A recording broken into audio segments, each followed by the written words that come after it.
Well, my father, it's funny, my father got a call because it was in Montebello of all places, you know. I say of all places because I worked with Montebello police, and he wanted a bike.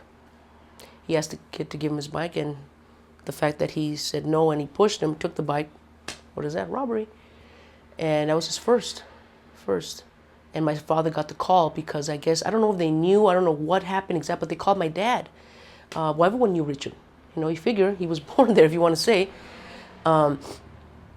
So they caught him. I think they caught him at my dad's house. I don't know. I don't remember. I just know that they called me. My dad called me, and then that was the first time Richard went to, I think it was Central or East Lake, the one by the hospital. Right there. It was his first time, and I will never forget that because of what I had said already. I'm thinking about it now.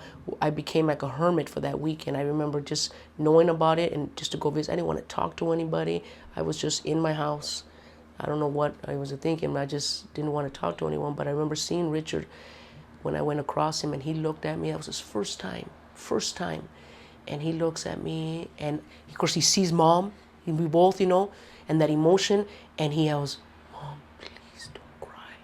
Please don't cry. Because if you cry, I'm going to cry, and I can't cry in here."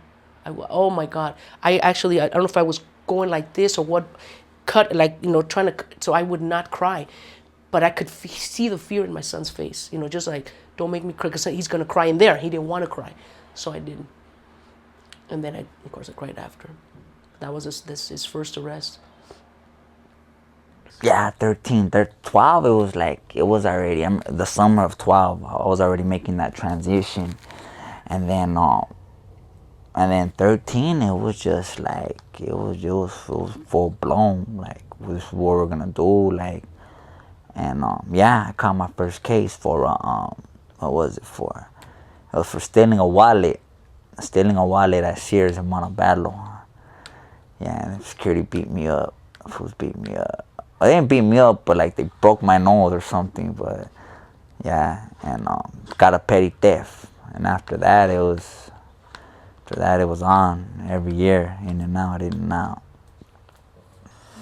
Okay, my first strike. Oh, what was that? That was at 17. Yeah, because now they don't play that shit. Whoever's watching this, whoever does watch this, the strikes, you're catching them at 16. You know, they're going to tell you 18 and all that bullshit.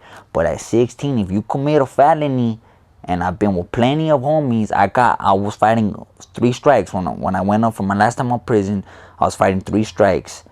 1 for the original one, and then I had 2 felonies on another one, so they were going to strike me out. Plus, I was fighting attempted murder, but whatever. The first strike was at 17. It was a beer run gone wrong.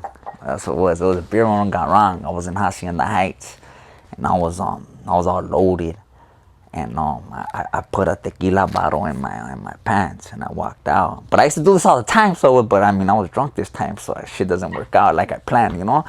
So I took it, and the security came out, and he was like, "Hey son, just give me the bottle back, you know." And I think I had some Garcia Vegas at that time. I was smoking blunts, and he was like, "Just give me the bottle." And me thought I was all big and bad. I was all loaded, and I told him like, "Man, fuck you, you ain't taking shit back." And he was like, "Son, just give me he didn't want to fight me, and me being all gun ho, I just took off on him. Started getting down. And they jumped me. Well, they didn't jump me. I mean, they got me. His boss came out, and they called the cops, and the cops came. So I found out that once you use force on any type of petty theft, it's considered a robbery. So I picked up a strong arm robbery, and they were trying to send me to California Youth Authority, right, with the strike. So I wasn't gonna strike regardless. So they were like, "All right, well, we're gonna send you to YA," and I was like, "Man, I've only been to camp once, man. Why can't you send me back to camp?" They were like, "Nah, man, this is your second felony." I was like, "Whatever." I was like, "Well, check it out. I'm going to the camp. Well, why don't you just send me to the county? I'm about to be 18 in 6 months." So that was it. So that's what happened. They gave me a year flat and with the strike. So that was how I caught my first strike right there.